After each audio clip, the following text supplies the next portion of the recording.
Dark circles, under eye pigmentation, pigmentation around the eyes, under I hollowness, ये एक बहुत common problem है। और उससे भी ज़्यादा प्रॉब्लमेटिक पता है क्या है आजकल के टाइम में, कि ये टीनेजर्स, यंग अडल्ट से लेके एडवांस्ड एज के हर एज ग्रुप में हमको देखने को मिलती है। Hello everyone, I am doctor Neha, a board certified dermatologist, और आज इस वीडियो में हम बात करेंगे डार्क सर्कल्स के बारे में। तो सबसे पहले हम बात करते हैं कि डार्क सर्कल्स बेसिकली किस वजह से होते हैं। अगर साइंटिफिकली देखें तो डार्क सर्कल्स को हम 3 ब्रॉड कैटेगरीज में डिवाइड कर सकते हैं। सबसे पहला होता है true hyper pigmentation of the area around the I, second होता है थिन स्किन की वजह से होने वाला पिगमेंटेशन, एंड थर्ड है स्ट्रक्चरल या शैडोइंग वाला पिगमेंटेशन। तो सबसे पहले बात करते हैं true hyper pigmentation of the periorbital area. इसका मेन कारण क्या होता है? Genetics is the first cause. क्या होता है कि अगर आपकी फैमिली में अंडर आई पिगमेंटेशन की या आइज के अराउंड काले घेरों की हिस्ट्री है तो आपको भी होने के चांसेस थोड़े ज़्यादा रहते हैं। दूसरा सबसे कॉमन कॉज आजकल के लाइफस्टाइल में है हमारे लाइफस्टाइल का पुअर होना। जैसा कि हम देखते हैं कि सारे लोग स्क्रीन टाइम बहुत ज़्यादा है, तो अगर हमारा स्क्रीन टाइम ज़्यादा है तो भी हमें अंडर आई डार्कनेस हो सकती है। दूसरा होता है पुअर स्लीप। स्लीप की कमी की वजह से भी हमारी आइज़ के आसपास पिगमेंटेशन डिपॉजिट होने लगता है, जिसकी वजह से हमें बहुत ज़्यादा थकान या टायर्ड लुक भी दिखाई देती है। तीसरा है हमारी डाइट। आजकल हमारी डाइट में इन्फ्लेमेटरी फूड ज़्यादा हो चुके हैं, जंक फूड ज़्यादा हैं, जिसकी वजह से भी हमारे अंदर इतना ज़्यादा इन्फ्लेमेशन रहता है और वो पिगमेंटेशन की तरह से हमारी बॉडी में जगह जगह पर रिफ्लेक्ट करता है, साथ ही अंडर आई एरिया में भी।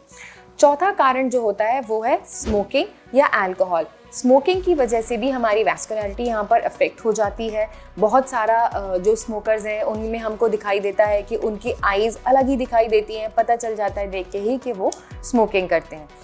तीसरी जो कैटेगरी है वो है ऑक्यूलर कॉजेस, यानी अगर आपकी ड्राई आइज़ हैं, जो कि most commonly again screen time वाले लोगों में ही देखी जाती हैं। अगर हमारी आइज़ ड्राई होती हैं तो हम बार बार आइज़ को रब करते हैं, जिसकी वजह से भी आंखों के अराउंड ये काले घेरे दिखाई देते हैं। दूसरा होता है कि अगर हमारी आंखों पर नज़र का चश्मा है, अगर चश्मा है और अगर हम वो नहीं लगाते हैं तो उसकी वजह से भी हमारी आंखों के अराउंड ये काले घेरे दिखाई देते हैं। तीसरी कैटेगरी जो ट्रू हाइपर पिगमेंटेशन में वो होती है एलर्जीज या एक्जिमा। बहुत सारे लोगों को पोलन से, डस्ट से या फिर धूल मिट्टी से एलर्जी होती है, जिसकी वजह से भी उनको आंखों के अराउंड काले घेरे दिखाई देते हैं। चौथा इसी कैटेगरी में एक और होता है, वो से हम बोलते हैं एटोपिक डर्मेटाइटिस। जो एटोपिक डर्मेटाइटिस एक कंडीशन होती है स्किन की, जिसमें कि अगेन हमारी आंखों के अराउंड काले घेरे देखे चले जाते हैं।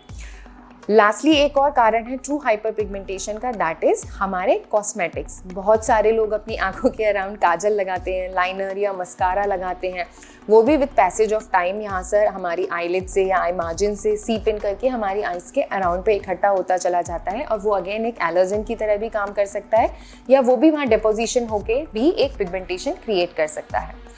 सेकेंड ब्रॉड कैटेगरी जो होता है वो है कि हमारी यहाँ की स्किन जो होती है थिन होती है, यानी वैस्कुलर होती है। हम सब ये बात जानते हैं कि जो स्किन अराउंड दी आईज है वो बाकी स्किन के कंपैरिजन में सबसे ज़्यादा थिन होती है।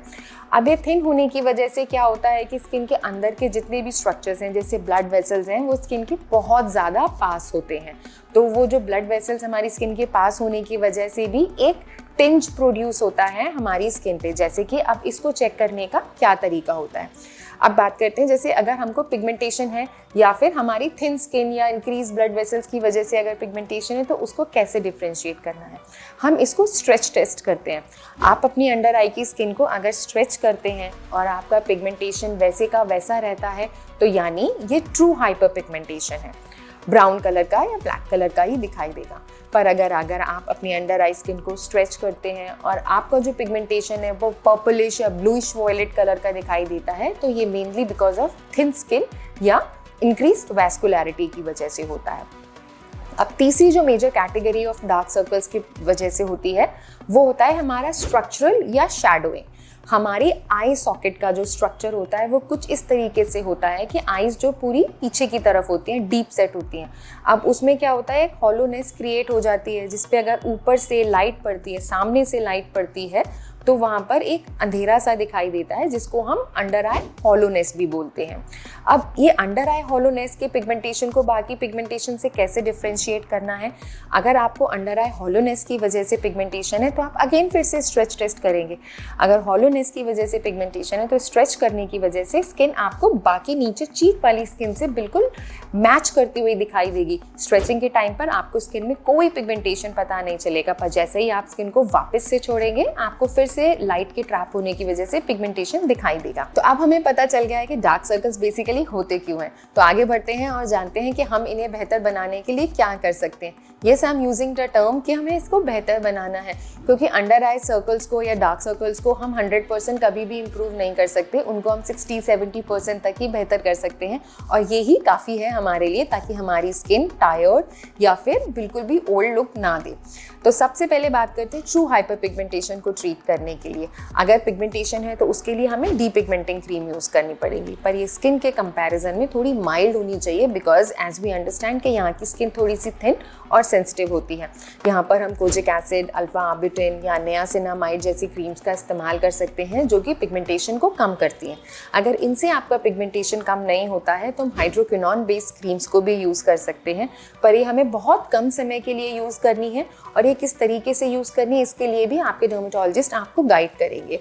तीसरा क्या है कि अगर पिगमेंटेशन के साथ साथ अब तो आपको अंडर आई लाइंस भी हो चुकी हैं तो हम उसके लिए एक बहुत माइल्ड सा रेटिनॉल यूज़ कर सकते हैं। पर ध्यान रखें कि अंडर आई पे कभी भी स्किन की स्ट्रेंथ वाला रेटिनॉल हमको नहीं लगाना है, अदरवाइज हमको आइज़ के अराउंड पे और इरिटेशन हो जाएगा, और अगर इरिटेशन हो गया तो हमारा डार्क सर्कल्स और भी बढ़ जाएंगे।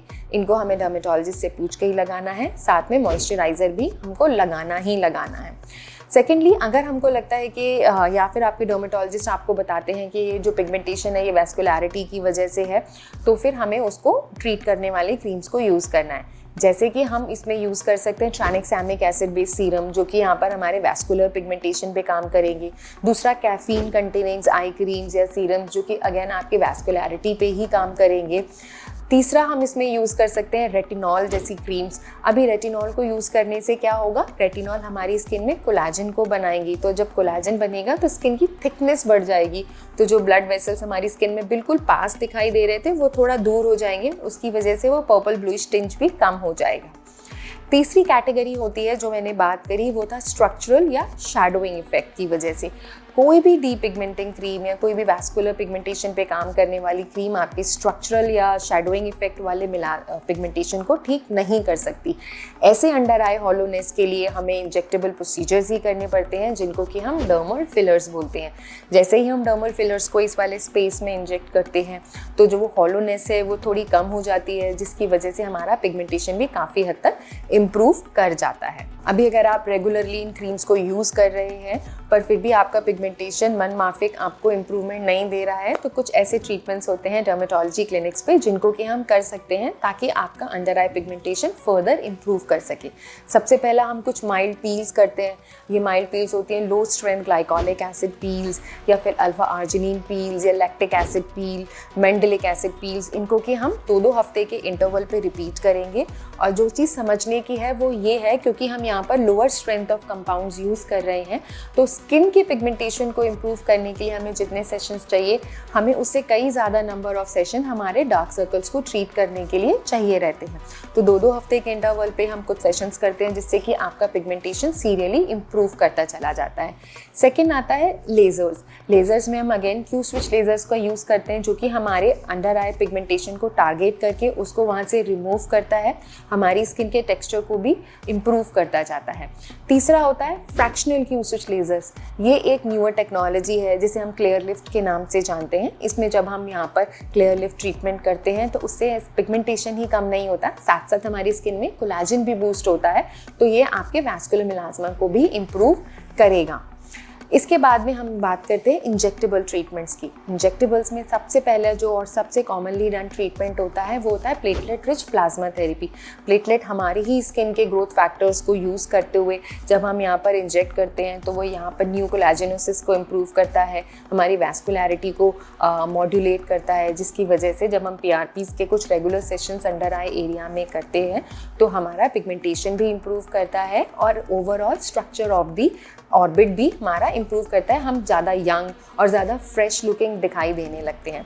इसके अलावा अगर हमारी जो स्किन है वो डल, डिहाइड्रेटेड होने की वजह से पिगमेंटेड दिख रही है, तो यहाँ पर एक और ट्रीटमेंट होता है जिसको कि हम स्किन बूस्टर्स कहते हैं। Skin boosters again hyaluronic acid containing injections होते हैं, जिनको कि हम बहुत छोटी छोटी मात्रा में आपकी स्किन के जस्ट नीचे डिपॉजिट करते हैं, तो आपकी स्किन का हाइड्रेशन बढ़ता है और उसकी वजह से भी आपका पिगमेंटेशन काफ़ी हद तक इम्प्रूव करता है। लास्टली जो एक इंजेक्टेबल ट्रीटमेंट हम करते हैं वो मैं पहले भी डिस्कस कर चुकी हूँ कि अगर आपका जो पिगमेंटेशन है वो सर्किट की शेप की वजह से है या शैडोइंग और स्ट्रक्चरल डिफॉर्मिटीज़ की वजह से है, तो उसमें हमें डर्मल फिलर्स करने होते हैं। Dermal fillers again hyaluronic acid based injections ही होते हैं, जिनको हम स्किन की यहाँ पर डीपर लेयर फोल्ड्स के नीचे पे डिपॉजिट करते हैं। इनको हमें सिर्फ एक बार करना होता है और इसका रिजल्ट लगभग 1 से सवा साल तक चलता है। उसके बाद में आप इन्हें दोबारा करा सकते हैं। अब बात करते हैं कुछ ऐसी होम रेमेडीज़ की जो कि आप घर पे ट्राई कर सकते हैं, ताकि आपकी आंखों के आगे की जो स्किन है वो उतनी ज़्यादा पिगमेंटेशन, डल और टायर्ड ना दिखाई दे। इसके लिए आप यूज़ कर सकते हैं कर्ड और हनी का मास्क। कर्ड में लैक्टिक एसिड होता है, हनी सूदिंग होता है, जो कि अगेन आपकी यहाँ पर इन्फ्लेमेशन को कम करके पिगमेंटेशन को भी कम करेगा। सेकेंड, आप ओट्स या टोमेटो जूस का एक मास्क यूज़ कर सकते हैं। Oats again has healing properties and tomatoes में आपका डीपिगमेंटिंग एजेंट होता है, तो वो आप यहाँ पर अगर लगाओगे तो भी आपका पिगमेंटेशन काफ़ी हद तक इम्प्रूव करेगा। इसके अलावा जो चीज़ें हमें नहीं करनी है ताकि हमारे डार्क सर्कल्स और ना बढ़े, वो है हमें बार बार अपनी आंखों को रब नहीं करना है, हमें हमारी लाइफस्टाइल को इम्प्रूव करना है, एक स्लीप साइकिल को मेंटेन करना है, स्मोकिंग, अल्कोहल कम से कम करना है, टी, कॉफ़ी और हाई शुगर कंटेनिंग फूड्स को बहुत कम करना है। साथ साथ हमारी स्क्रीन टाइम को कम करना है। अगर हम बहुत ज़्यादा टाइम, हमारा जॉब ऐसा है कि हमारा पूरा दिन स्क्रीन पे बीतता है, तो अपने स्क्रीन टाइम को ब्रेक्स में करें। थोड़ी देर स्क्रीन टाइम करने के बाद में एटलीस्ट 30 सेकेंड्स टू 1 मिनट को आंखें बंद करके अपनी आइज़ को रेस्ट दें, ताकि आपकी आंखें रिलैक्स कर सकें और अपने आप को रिवाइव कर सकें। अगर आपको भी डार्क सर्कल्स हैं या आपकी डार्क सर्कल्स ऐसे हैं जिनके लिए आप ट्रीटमेंट ले रहे हैं पर फिर भी वो ट्रीट नहीं हो पा रहे हैं, वो इम्प्रूव नहीं कर रहे हैं, तो हो सकता है कि हम उनको डायग्नोज ही गलत तरीके से कर रहे हों या फिर उनके लिए ट्रीटमेंट्स हम गलत कर रहे हों। ऐसी कंडीशंस में आप अपने डर्मेटोलॉजिस्ट से मिलें, वो आपको पूरी अच्छी तरीके से गाइड करेंगे। बेसिकली आपको क्लासीफाई करेंगे कि आपका जो डार्क सर्कल है वो किस कैटेगरी ऑफ कॉजेज़ में फॉल करता है और उसी के हिसाब से आपका ट्रीटमेंट कस्टमाइज़ किया जाएगा। तो आई थिंक आपका डार्क सर्कल काफ़ी हद तक पहले से बेहतर हो जाएगा।